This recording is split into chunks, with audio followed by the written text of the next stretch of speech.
Richard Nixon was in a makeup chair when he met Roger Ailes.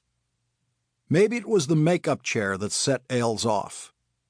He was looking at the man who might have been president now if he had just sat in the makeup chair CBS offered him in Chicago before the first televised presidential debate in American history.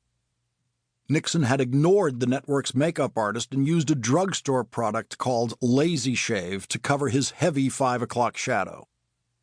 Nixon once said, "I can shave within 30 seconds before I go on television and still have a beard."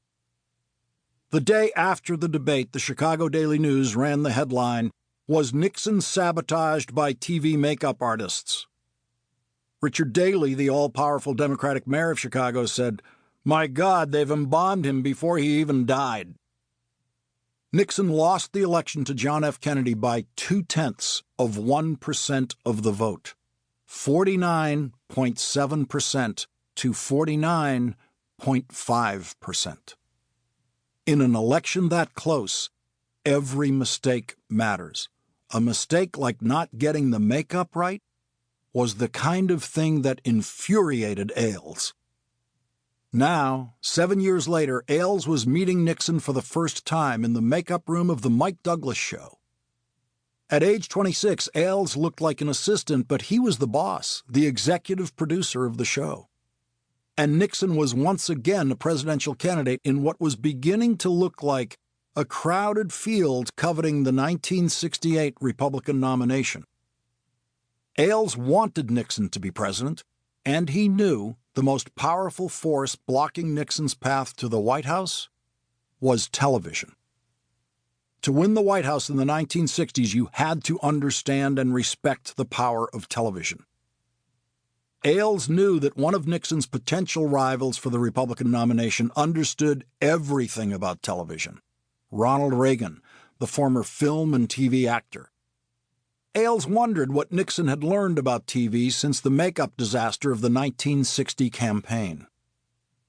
Sitting in the makeup chair, Nixon offhandedly mentioned to Ailes how silly it felt to try to reach voters by appearing on an afternoon talk show like this one instead of a news show like Meet the Press. The Mike Douglas show was targeted at housewives and usually populated by B-list showbiz celebrities. In response, Ailes instantly rattled off a list of every bad move Nixon had ever made on TV. It was a long list.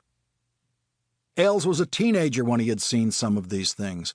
This was not the way people talked to former Vice President Richard Milhouse Nixon.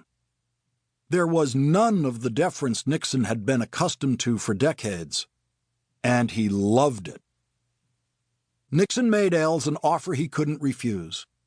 Instead of trying to make Mike Douglas America's biggest afternoon TV star, make Richard Nixon America's next president.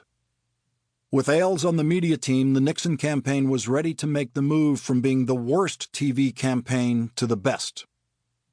"We're going to build this whole campaign around television," Nixon told his media team.